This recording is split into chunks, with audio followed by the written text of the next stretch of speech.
Olá, boa noite. Eu sou o Fernando Rodrigues e este é o Poder em Foco, um programa de entrevistas do SBT em parceria editorial com o jornal digital Poder 360. Hoje, o Poder em Foco entrevista o presidente da Caixa Econômica Federal, Pedro Guimarães. Ele atuou no mercado financeiro por mais de 20 anos, é especialista em processos de privatização e também é PhD em Economia pela Universidade de Rochester, nos Estados Unidos. Presidente Pedro Guimarães, da Caixa Econômica Federal, muito obrigado por estar aqui. Boa noite. Eu começo perguntando: o auxílio emergencial de R$600 para brasileiros que trabalham na informalidade, mais pobres, quando ele vai começar a ser pago? Nós estamos muito próximos. Um ponto muito importante é falar para todos os seus ouvintes que nós teremos um aplicativo da Caixa Econômica Federal, é o único aplicativo, e ele será a base para que todos os informais no Brasil possam receber. Hoje nós estamos aqui já no início da madrugada de segunda-feira. Então, nesta segunda-feira, as pessoas já vão, talvez hoje mesmo ou amanhã, terça-feira, ter esse aplicativo da Caixa Econômica Federal que vai funcionar no celular das pessoas. Como é que elas vão obter esse aplicativo? Vão receber uma mensagem para fazer isso ou não? Não. Este aplicativo não tem nenhuma mensagem de ninguém. Então, esse é um aplicativo normal. Nós já teremos na terça-feira para os Androids, ou seja, a base 96% dos clientes da Caixa, os clientes mais humildes, normalmente usam esse tipo de celular, esse tipo de motor de celular, e você é como um aplicativo normal. Você vai buscar esse aplicativo. De novo, nós faremos uma campanha maciça para explicar à população brasileira, mas apenas, eu quero reforçar, o aplicativo da Caixa Econômica Federal, do governo brasileiro, é que vai valer para este benefício. Então vamos lá. A pessoa tem um celular que é Android, que é o sistema operacional. Ela vai na loja ali dos aplicativos do celular, onde ela baixa todos os aplicativos de qualquer coisa, vai procurar Caixa Econômica Federal. E aí, talvez já terça-feira, isso vai estar disponível, ela baixa esse aplicativo. Perfeito. E daí ela vai preencher alguns dados. Quais dados serão esses? Quanto que cada pessoa vai receber e quem pode receber? O nome, CPF, porque este primeiro aplicativo será para que nós tenhamos a checagem se essa pessoa pode ou não receber. Quem é que pode ou não receber? Então, nós temos 3 grandes grupos que vão receber o benefício. Um grupo, excelente pergunta, é do Bolsa Família. O do Bolsa Família continua recebendo nos 10 últimos dias úteis do mês. Agora, a pessoa do Bolsa Família, que já recebe o Bolsa Família, não precisa baixar esse aplicativo? Não precisa. Vai ser automático? Vai ser automático, nós já temos as informações. O que vai acontecer é que nenhum brasileiro do Bolsa Família receberá, nesses próximos 3 meses, menos de R$600. Deixa eu ver se eu entendi. O Bolsa Família tem perto de 14 milhões de pagamentos por mês, não é? Que são famílias. Isso. Tem pessoas nesses 14 milhões que recebem já mais de R$600. Sim. Esses continuarão a receber o mesmo valor? Exatamente. 2 milhões recebem mais de 600, ou seja, para esses 2 milhões continua o mesmo valor que eles recebem hoje. E quem recebe menos de R$600 no Bolsa Família, tem gente que recebe 190, 200, esses, como é que eles vão receber? O governo já sabe que eles recebem isso e vai pagar mais automaticamente? Exatamente, eles não precisam se preocupar, a informação já está com o governo, está com a data prévia e vai passar para a Caixa Econômica Federal, e a única coisa que vai mudar para eles é que no dia que eles forem receber, porque depende da data de nascimento, eles vão receber, ao invés de 200, 150 ou 250, 600, ou até mais, dependendo se você tiver 2 membros da família que trabalham ou que, na verdade, tem algum trabalhador informal, ou que tenha a chefe de família seja mulher, que possa receber 1.200. Mas, de novo, a Caixa vai dar ampla divulgação, nós faremos amplas campanhas de publicidade para que toda a população entenda quais são os benefícios. Aí falamos do Bolsa Família. Portanto, quem já recebe Bolsa Família não tem que fazer nada. A Caixa Econômica, o governo federal, a Dataprev, que é um órgão que guarda os dados de todos nós, ela já vai saber quem ganha menos de 600 e vai elevar para R$600. Exatamente. E em alguns casos, como o senhor disse, mulheres ou homens que são pais de família sozinhos, esses terão o direito de receber, na verdade, R$1.200. É isso mesmo? Exatamente. Se eles já recebem o Bolsa Família, também, em teoria, vai ser automático? Tudo automático, porque nós já existe essas informações já fazem parte do cadastro. Então, a grande diferença do Bolsa Família é que o cadastro das pessoas já existe. A grande novidade é quando a gente não tem o cadastro, ou seja, para os informais, ou para um cadastro chamado cadastro único. O que é o cadastro único? É o cadastro do governo que tem vários benefícios, como, por exemplo, além do Bolsa Família, seguro-desemprego, vários desses que a Caixa paga a todos. Então, os beneficiários desse cadastro único, como nem todos são do Bolsa Família, aqueles que não são do Bolsa Família, é que exatamente nós vamos checar para ver quem pode receber e quem não pode receber. Agora, vamos voltar para o aplicativo então. Se o governo e a Caixa vai checar tudo, quem está no cadastro único, o aplicativo serve para quem então? Ótima quem não pergunta. recebe nada? Para, por exemplo, os informais. Porque os informais, eles não estão em nenhum tipo de cadastro. E você tem que fazer uma autodeclaração, ou seja, dizer o seguinte, olha, vou colocar o meu nome, o meu CPF, quero receber. E aí o que vai acontecer? A gente vai checar esse nome, o CPF, para ver se essas informações estão corretas. Se a pessoa já não recebe algum dinheiro por Perfeito. alguma outra fonte, para, Perfeito. enfim, diminuir ou minimizar a fraude, digamos assim. Exatamente. Agora, vamos supor que uma pessoa baixa o aplicativo, escreva o nome e o CPF, dá OK e fica esperando. Quanto tempo esse informal vai esperar depois de preencher o aplicativo? Nós deveremos ter esse aplicativo, como a gente já falou, na terça-feira.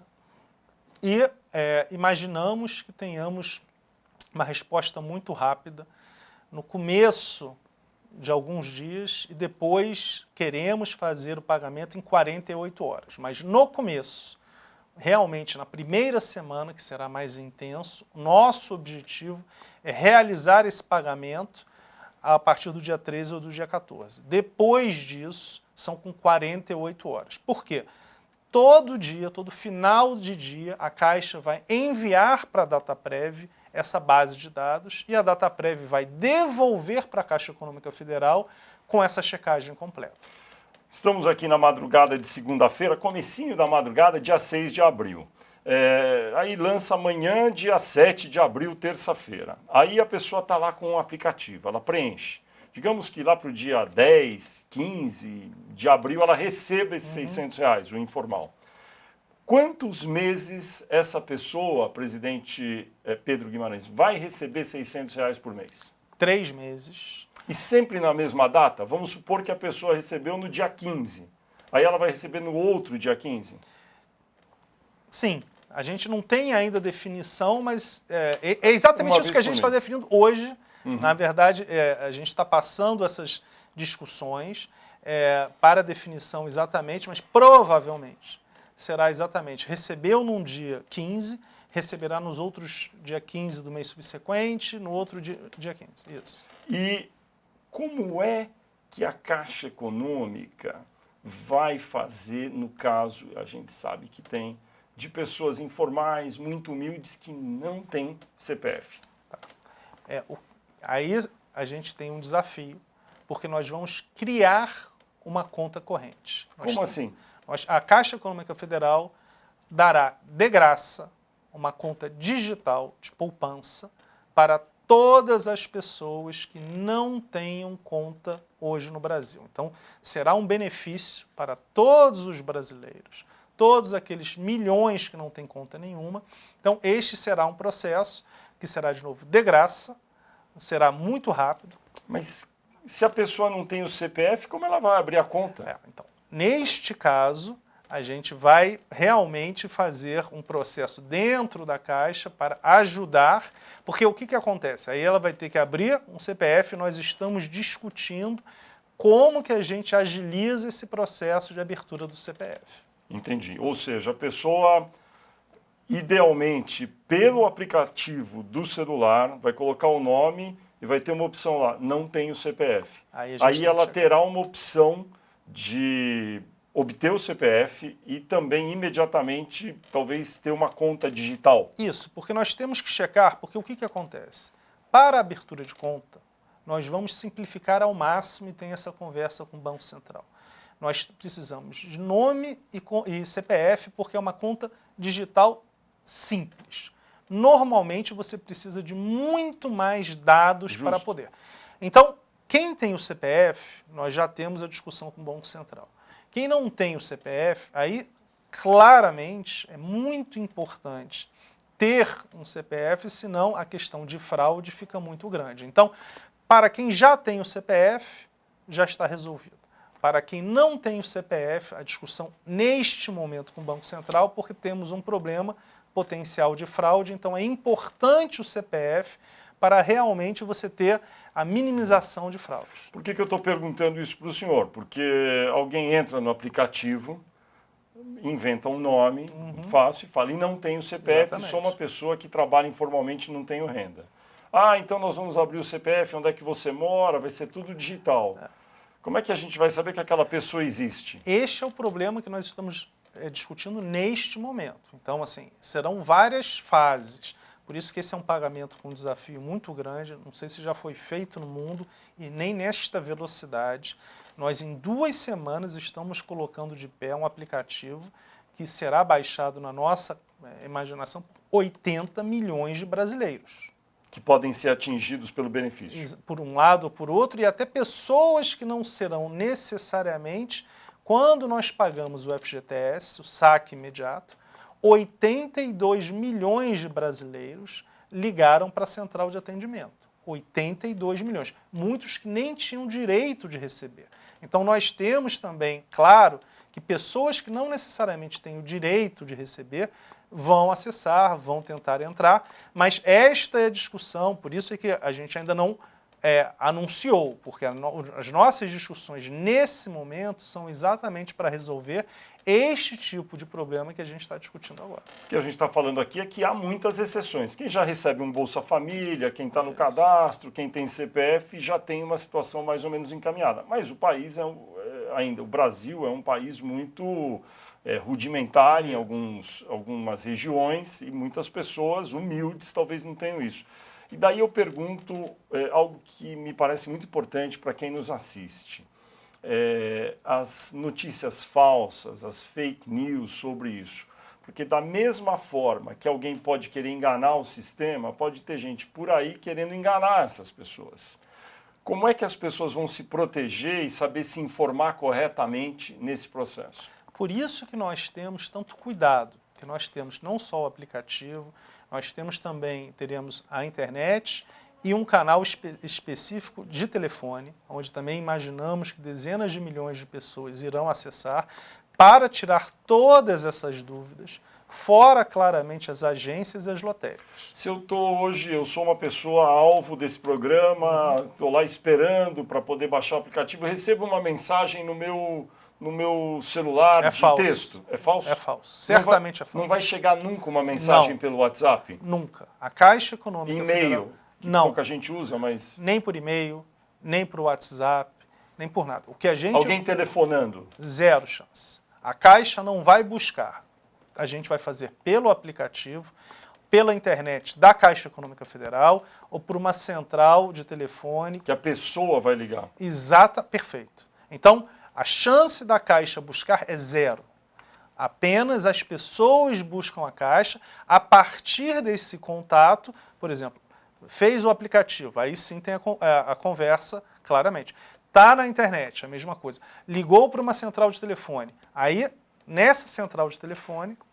Pedro, deixa eu te perguntar. Então, só para recapitular, quem nos assiste nesta segunda-feira, terça, nesta semana, recebeu uma mensagem pelo WhatsApp, recebeu um e-mail, um telefonema, eu sou da Caixa Econômica Federal, vou ajudar você a receber. É tudo falso. É falso. Não Zero aceito. chance. Aqui é muito importante, agradeço a possibilidade do canal que vocês colocaram para a gente. Não existe nenhuma possibilidade da Caixa Econômica Federal, nem do governo brasileiro, buscar os cidadãos. Pelo contrário, nós daremos todos os métodos, daremos assistência, mas após. Ou seja, entrou no aplicativo, lá a gente tira a dúvida. Entrou na internet, lá a gente tira a dúvida. Tudo da Caixa Econômica Federal.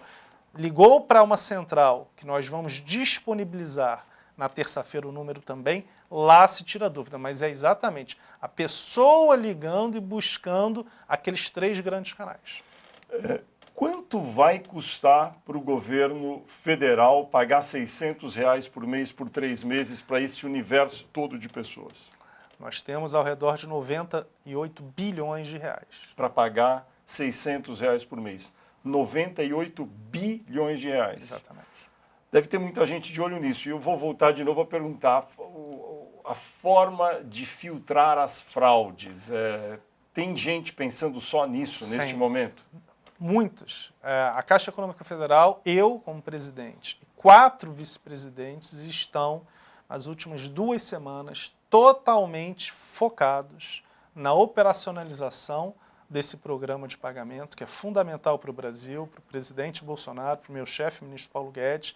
Então, isso foi claramente pensado para reduzir ao máximo as fraudes e ajudar a população brasileira. Agora, um ponto muito importante. Nós estaremos lidando com um programa que vai falar com várias dezenas de milhões de pessoas. Então, nosso objetivo é reduzir a fraude ao máximo, mas um programa que vai pagar tanto dinheiro para tantos milhões de brasileiros e tão rápido, é um programa que nós queremos minimizar ao máximo. Esse é o nosso objetivo. Mas, ao mesmo tempo, a gente quer pagar. Então, assim, faremos todos os filtros possíveis que sejam imagináveis para que não tenhamos fraude. O Congresso fez uma lei que é cheia de detalhes e algumas pessoas dizem que tem alguns aspectos inexequíveis do ponto de vista técnico para filtrar quem pode receber. É verdade essa afirmativa e o que pode ser feito a respeito? O que a gente está fazendo junto no governo, né, e a Dataprev está ajudando muito, o Ministério da Cidadania, o Ministério da Economia, é já trabalhar de noite para que tenhamos esse cruzamento de informações da maneira mais clara possível. E, obviamente, atendendo todos os requisitos da lei. É complexo, são vários pontos, não é uma lei simples, mas nós temos acreditamos que vamos fazer isso muito rápido. O Congresso fez um bom trabalho? Sim, a gente tem o pagamento, o importante é realizar o pagamento para essas dezenas de milhões de pessoas. Eu entendo que o Congresso sempre vai focar em fazer o melhor. O que acontece é o seguinte, é que neste nível de detalhamento, o que acaba acontecendo é um tempo maior para que as informações sejam batidas. Mas a gente vai chegar nisso, estamos 100% focados, o governo todo. Bolsa Família, quem recebe a partir do dia 16, como todos os meses, vai começar a receber esse valor a mais. As outras pessoas, vai ter o aplicativo, vai ter o cruzamento com o cadastro único. Quando é que o senhor acha que vai ser o primeiro brasileiro que vai receber R$600? Que dia vai ser esse? A gente precisa, provavelmente na segunda ou na terça-feira, a gente vai dar essa data com precisão. Nesta segunda ou amanhã terça já? Exatamente. Entendi. E daí, o senhor acredita que é possível que nesta semana alguém já receba ou muito difícil ainda? Eu não quero afirmar isso, porque nós temos, eu prefiro dar notícias positivas do que criar. O que eu posso dizer é o seguinte, de maneira muito clara. Já teremos, a partir de terça-feira, esses aplicativos pegando as informações dos trabalhadores informais.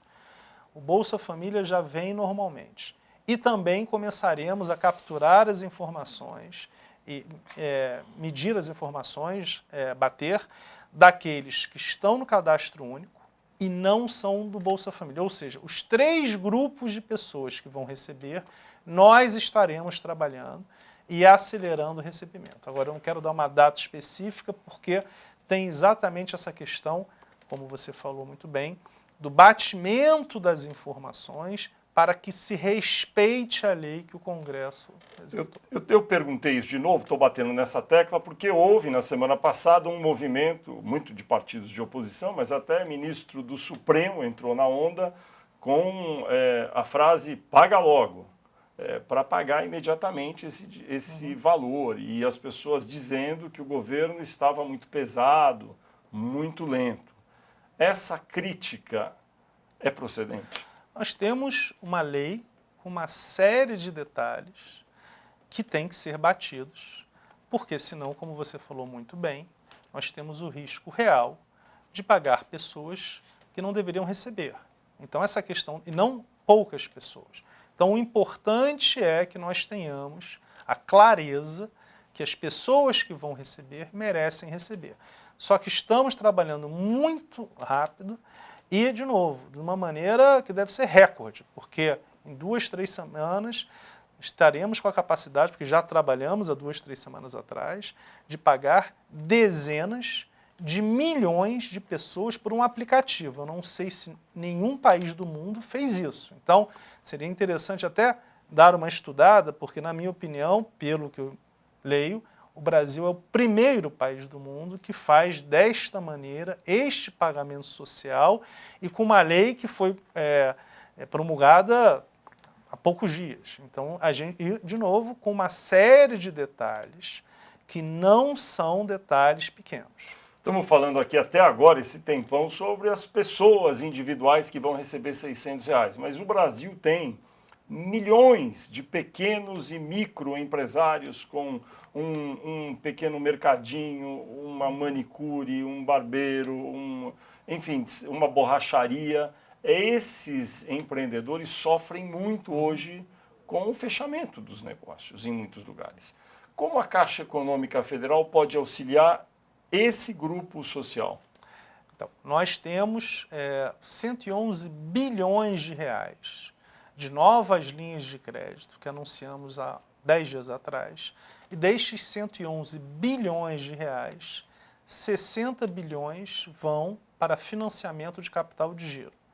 E dos quais o foco nosso maior é exatamente nas menores empresas. Agora, eu fico pensando num pequeno negócio, um micronegócio, que tem um faturamento muito pequeno, às vezes 3, 4, 5 mil reais por mês, aluga uma sala, não tem mais público, não tem mais receita, tem que pagar o aluguel, fecha. Essa pessoa, se for pedir esse empréstimo agora, como é que ela vai conseguir pagar depois? Porque a economia vai demorar um pouco para reagir. Por isso que a gente está fazendo uma parceria com o Sebrae, que conhece muito isso e pelo Brasil inteiro. E também sabemos que temos que postergar, que dar tempo de carência, exatamente porque estamos num momento complexo. Tem um detalhe de como poderia ser esse tipo de empréstimo? Quanto tempo para pagar? Que tipo de condições seriam? Porque, como eu disse, um pequeno negócio, pegar um dinheiro agora para pagar daqui a 6 meses, talvez não tenha esse dinheiro ainda. Nós estamos discutindo nesse momento, também estamos para anunciar, provavelmente nessa semana, com o Sebrae, de 6 a 12 meses de carência, ou seja, 6 ou 12 meses sem pagar, empréstimos de 3 anos ou 4 anos. Isso significa uma taxa de juros menor, ou seja, vai ser uma taxa menor do que a gente cobrava normalmente e com um tempo maior para exatamente carência e com a ajuda do Sebrae. Por que essa ajuda é importante? Porque também entendemos que não basta emprestar. É importante estar acompanhando do ponto de vista técnico, do ponto de vista de assistência. Então, esta parceria com o Sebrae, na nossa opinião, ela é muito importante. O que o senhor recomendaria para esse pequeno empreendedor, para esse microempresário, fazer já nesta segunda-feira? Ele já deve procurar uma agência da Caixa Econômica ou ainda não? Deve procurar Sebrae. Se já for cliente da Caixa, já estamos fazendo essa renegociação. Então, já fizemos bilhões de reais em renegociações, inclusive com pequenas e microempresas. Isso já está acontecendo, mas nós estamos falando em especial para aqueles microempresários que não são clientes da Caixa ainda. Então, a minha sugestão é, no Sebrae local, e essa é a vantagem, porque o Sebrae está em todo o Brasil, inteiro. Ou na própria Caixa. Mas a minha sugestão, dada a parceria com o Sebrae, é que procure um Sebrae local, porque a gente está fazendo essa conversa de modo nacional. Eu soube que o Sebrae tem um fundo que já existe, que foi criado há algum tempo, ainda na época que o Guilherme Afife Domingos, há muitos anos, presidiu o Sebrae, criou esse fundo, mas ele nunca deu muito certo. É esse fundo que vai ser usado? Exatamente. O Guilherme Afife é um assessor estratégico do ministro Paulo Guedes, conversou, inclusive, comigo, a gente é muito próximo também, é o FAMP, e nós vamos... O que é esse fundo? É exatamente um fundo de garantia, mas como você falou muito bem, não tinha tido eficiência no passado. Então agora nós faremos, por quê? Porque ele dá uma garantia. O que significa isso?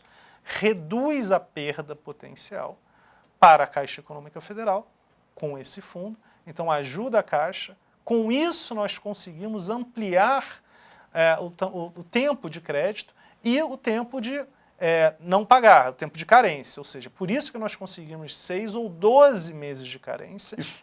E esse fundo já está operando e ele vai ser reativado imediatamente? Sim. Como vai ser? Esse fundo já era operacional, ele vai ser aumentado, então a discussão agora é o tamanho do fundo, de 500 milhões ou 1 bilhão de reais, e nós estamos para assinar a nossa parceria nos próximos dias. Deixa eu falar de taxa de juros. Que taxa de juros vai ser praticada para dar dinheiro emprestado para esses pequenos e micronegócios? Então, a Caixa Econômica Federal vem baixando seguidamente as taxas de juros. Quando nós assumimos, o cheque especial estava em 14%. Nós baixamos seguidamente e agora está em 2,9%. Também está em 2,9% ao mês. Ao mês. O cartão de crédito parcelado.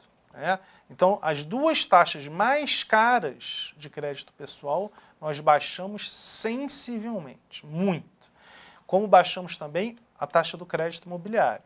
Nós temos as menores taxas de crédito imobiliário de todos os bancos. Para esse caso dos microempresários que vão querer dinheiro de capital de giro para sobreviver nesse período, que taxa será praticada? Nós temos taxas, porque nós também faremos parte dessa linha que o Banco Central organizou. Então, desde CDI, que hoje Selic está em 3,75% ao ano. Então, este é muito importante. Tem esta taxa para a folha de pagamento e na discussão com o Sebrae, com as pequenas empresas, a gente ainda está fechando, mas será também a menor taxa do mercado. Mas será o quê? Mais ou menos nesse patamar? Um pouco maior, mas também não vai ser muito maior. Mais ou menos quanto? Ao redor de 6% a 7% ao ano. Ao ano. Por que os outros bancos privados no Brasil, essa é uma discussão eterna, continuam cobrando juros altos, apesar de a taxa básica de juros da economia ter caído para 3,75% ao ano? Fernando, eu prefiro falar da Caixa Econômica Federal, mas o que eu posso te dizer é que existem uma série de componentes, ou seja, nós temos ainda alguns componentes de compulsório que o Roberto, meu amigo, presidente do Banco Central, vem baixando fortemente, quer dizer, o Banco Central tem feito medidas excelentes e o tempo inteiro. Mas mesmo com as medidas excelentes que o Roberto tem feito, nós ainda temos no Brasil um volume de compulsório, de distorção, que é muito grande. Então, isso é um ponto importante. Quer dizer, temos uma série de medidas, de novo, o Roberto tem realizado uma série delas. Então, o custo de crédito no Brasil tem que abaixar, e vai abaixar, e está abaixando. O que eu posso te dizer é que na Caixa Econômica Federal, nós abaixamos todas as linhas de crédito. Em todas as linhas que a Caixa tem foco, nós temos a menor taxa. E no caso dessa operação com o Sebrae, certamente vai se buscar a menor taxa possível. E o senhor diria que aqueles microempresários que forem até o Sebrae ao longo desta semana que começa, talvez já consigam operacionalizar um tipo de empréstimo? Então, esta é um excelente ponto seu. Quer dizer, quando você tem uma grande empresa, a grande empresa tem um balanço e tem todas as informações. Por isso é que nós buscamos o Sebrae, porque nós temos uma série de empresas que já são clientes da Caixa. Para essas empresas, a renegociação foi muito rápida. Nós já temos os dados, nós já conhecemos as empresas e a renegociação é rápida. Quando nós não conhecemos, e aí vem uma questão muito importante que você falou no começo, tem a questão da fraude, tem a questão... A Caixa não fará o que aconteceu há 10 anos atrás. Nós não vamos, neste momento, criar um problema para a Caixa para daqui a alguns anos o governo tenha que capitalizar a Caixa porque ela teve um problema de liquidez. O que significa isso? Nós vamos ajudar o Brasil como temos ajudado, mas faremos operações que não tragam risco para a Caixa Econômica Federal, porque depois isso significa que todos os brasileiros vão ter que salvar a Caixa. Isso não vai acontecer. Pois eu vou te perguntar sobre como as pessoas vão à Caixa e ao Sebrae se está todo mundo de quarentena. Como é que um empresário, um cidadão vai até a Caixa Econômica ou ao Sebrae, que é o serviço que ajuda as pequenas e microempresas, se está quase todo mundo de quarentena? Nós teremos um site, na verdade nós faremos isso de uma maneira pela internet, estamos terminando agora neste momento, então toda a comunicação será virtual. As pessoas não precisam ir às agências e isso, nessa parceria com o Sebrae, será 100% virtual. Ou seja, haverá uma plataforma, alguma coisa que a pessoa pelo celular vai achar lá o endereço do Sebrae ou da Caixa para pequenos e microempresários e vai poder se comunicar e fazer sua demanda. Perfeito, é exatamente isso. Isso daí está para ficar pronto esta semana? Exatamente esta discussão. Olha quantas coisas nós já falamos só nesse programa. Né? Fora todos os outros pagamentos que nós fazemos. Fora os 111 bilhões de reais que nós oferecemos de dinheiro novo. Fora todo o crédito que nós estamos comprando nesse momento de empresas e de adquirentes de cartão de crédito. Quer dizer, a Caixa Econômica não para, nós estamos num momento crucial, 70% dos funcionários da Caixa estão em home office, então também temos um grupo muito grande trabalhando de casa, muito eficiente. Quem está nas agências trabalha de que hora a que hora? De 10 da manhã às 14 horas, às 2 da tarde. Esta foi uma orientação da FEBRABAN, que todos os bancos ligados à FEBRABAN, todos os bancos aderiram. A gente, no primeiro bloco, falou um pouco sobre quem poderia receber o novo benefício, esse auxílio emergencial de R$600 por mês. Daí, numa pergunta, eu falei e ficou um pouco confuso. Na verdade, quem pode receber o benefício em dobro, R$1.200, são mães sozinhas, chefe de família. Pais ainda não têm esse direito, é isso mesmo? Exatamente. Ou seja, por enquanto, a lei diz que apenas as mães que cuidam sozinhas de uma família terão o direito de receber R$1.200. Exatamente. Só para esclarecer para todos os nossos telespectadores. Falando de bancos, quando o senhor assumiu a Caixa Econômica Federal, no início de 2019, havia um sentimento grande no Brasil de aumentar as privatizações, a Caixa ia vender algumas unidades de negócios. Agora, com essa pandemia de coronavírus, essa devastação econômica, como é que ficam os planos de privatização? Primeiro, é muito importante, a Caixa Econômica hoje tem uma posição única, seja de liquidez, ou seja, do volume de dinheiro que nós temos, seja da base de capital. E por quê? Porque quando nós assumimos, nós fizemos uma série de medidas de vender ativos. Por exemplo, a Caixa Econômica Federal tinha Petrobras, ações da Petrobras. E nós vendemos 8,5 bilhões de reais a R$ 30,25, que é mais do que o dobro do que ela está valendo hoje. Nós também vendemos uma série de outros ativos e reduzimos a nossa exposição a grandes empresas. Ainda assim, algum dia a Caixa Econômica Federal ou outros bancos públicos no Brasil poderão ser privatizados? Essa não é uma discussão, Fernando, do presidente Bolsonaro. Então, neste governo, nós não temos nenhuma discussão em relação a privatizar a Caixa. O que existe são conversas para abrir o capital de subsidiárias, e aí é muito importante, porque são subsidiárias de seguros, cartões, gestão de patrimônio. que não são o core da Caixa, ou seja, o coração da Caixa Econômica Federal é o crédito imobiliário, são as políticas sociais, é o crédito consignado e o microcrédito. Isto é central à Caixa Econômica Federal. Estas atividades que nós queremos abrir o capital são atividades complementares e aonde, por exemplo, o Banco do Brasil e a Petrobras fizeram o mesmo. Então, é um passo natural até de governança. Agora, será que com essa crise econômica que vem agora, com certeza, por causa da pandemia de coronavírus, será que esses planos de abrir capital nessas subsidiárias vai ter que ser atrasado um pouco? Sim, será atrasado. Para 2021? A gente não consegue identificar o tempo, mas o que eu posso te dizer é que, neste momento, todas as parcerias estratégicas que nós já fechamos em seguros, e foram 6, estão avançando muito bem. E isso demonstra claramente o interesse do mercado todo em toda a plataforma que tem a Caixa. Toda vez que eu falo com alguém que está no governo e que entrou para o governo, e mesmo que antes tenha tido uma posição muito privatista, daí fala, olha, agora eu estou aqui, eu estou vendo a importância da Caixa Econômica, do Banco do Brasil para a agricultura, tem uma importância fundamental, etc.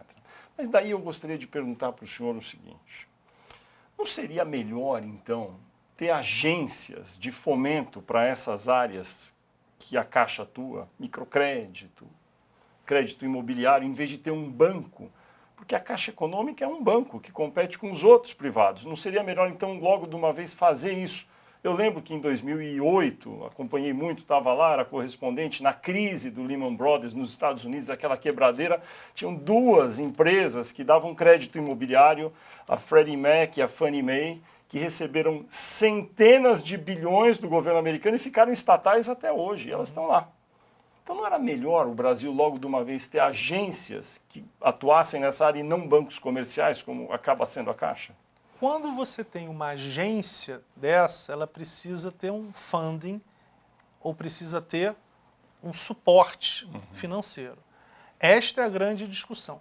Quantas dezenas de bilhões de reais foram investidos para que a Caixa Econômica Federal estivesse em 5.500 municípios do Brasil, tivesse 13 mil lotéricas e 4 mil agências.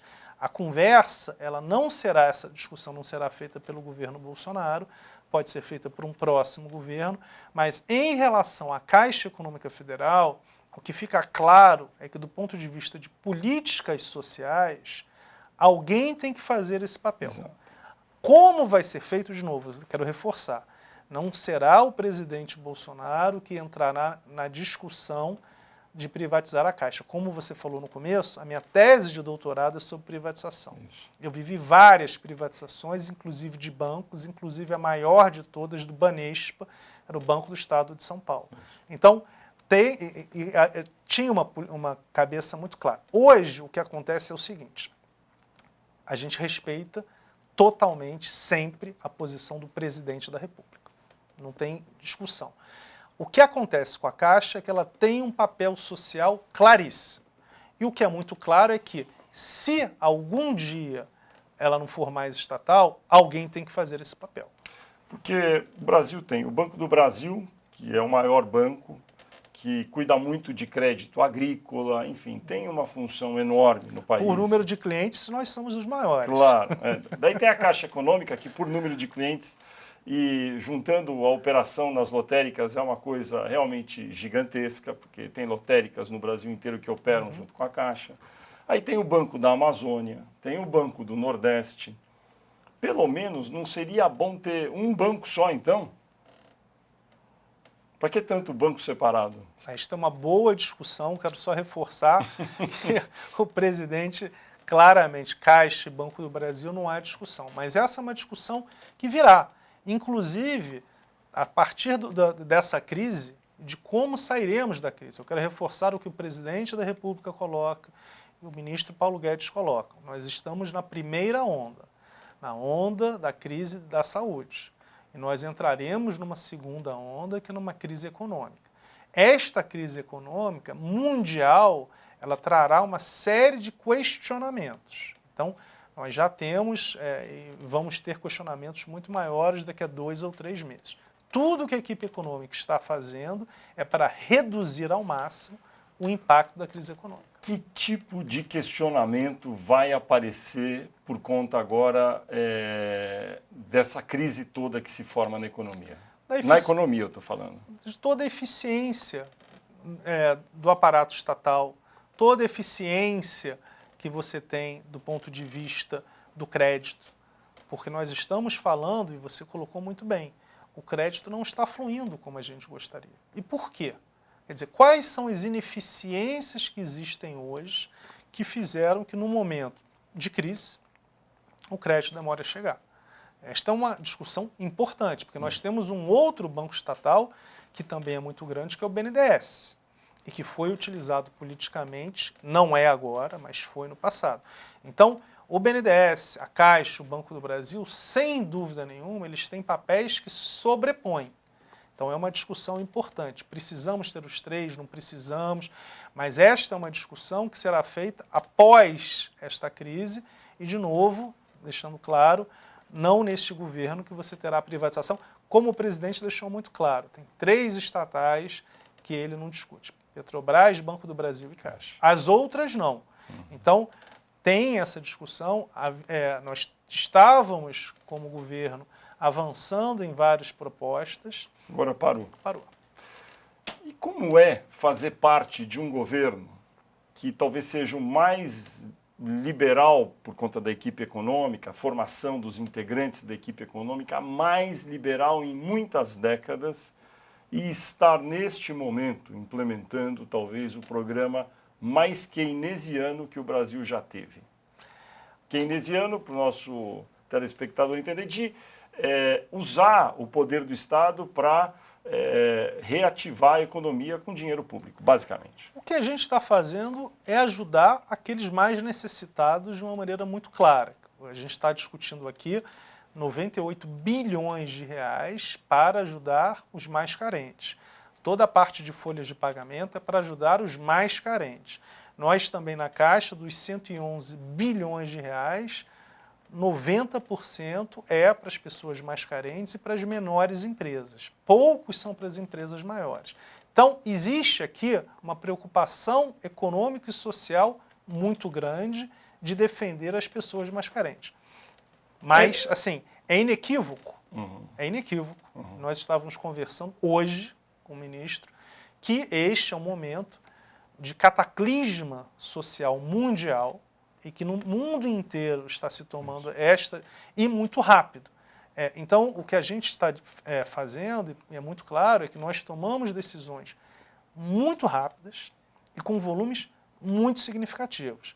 Mas o ministro Paulo já deixou claríssimo que nós vamos voltar para a agenda, toda a agenda que ele sempre defendeu, a partir do momento em que essa crise seja reduzida. Na sua avaliação, passada a crise, a percepção das pessoas e da sociedade em geral será de que o Estado tem que ser maior ou menor?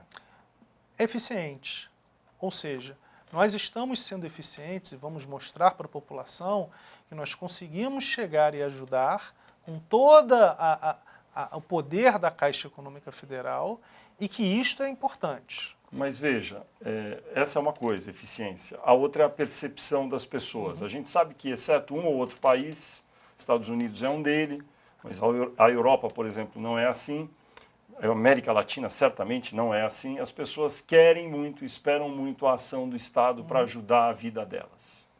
Aí estava havendo um trabalho muito grande para mudar isso. Olha, você, cidadão privado, você vai dar um jeito na sua vida. A gente ajuda um pouco, mas quem vai fazer é você. Agora, o cidadão comum não tem o que fazer, o governo está ajudando muito. Vai ter que ajudar. Será que depois disso as pessoas não vão falar, o governo tem que realmente ajudar sempre?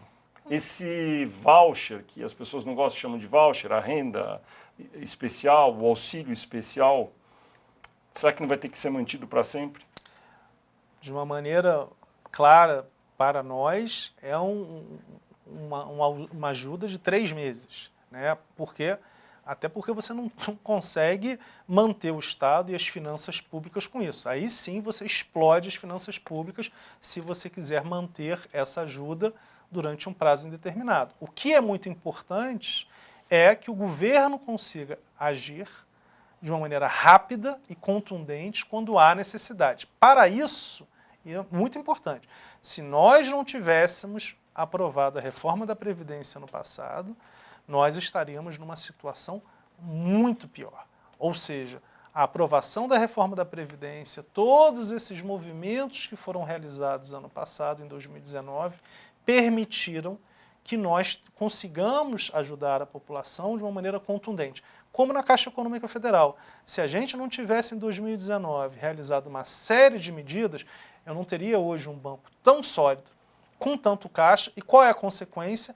Reduzir as taxas de juros e ter 111 bilhões a mais de crédito. Então, o que eu imagino é, quanto mais você tem um Estado eficiente, mais você pode ajudar nos momentos únicos. Essa talvez seja uma crise em 100 anos. Quer dizer, não pode imaginar que você vai ter uma crise dessa a cada 10 ou 20 anos. Financiamento estudantil, o que a Caixa Econômica pode fazer nessa área, nesse momento? A gente é o gestor do FIES, Exatamente. que é um grande fundo. Este é um fundo que foi realizado no passado também com grandes perdas, porque foi realizado de uma maneira que, basicamente, os estudantes não conseguiriam pagar. Então, você chegou a ter 90% de taxa de inadimplência. 90% de taxa de inadimplência, não é possível a Caixa entrar, porque senão, daqui a alguns anos, quem vai precisar de ajuda é a Caixa Econômica Federal. Então, nós estamos estudando, certamente poderemos ajudar e ter créditos. O que a gente está fazendo? Sempre adiando em 3 meses, ou seja, já anunciamos para todas as linhas de crédito da Caixa Econômica Federal, nós permitimos 3 meses sem pagamento. Exatamente.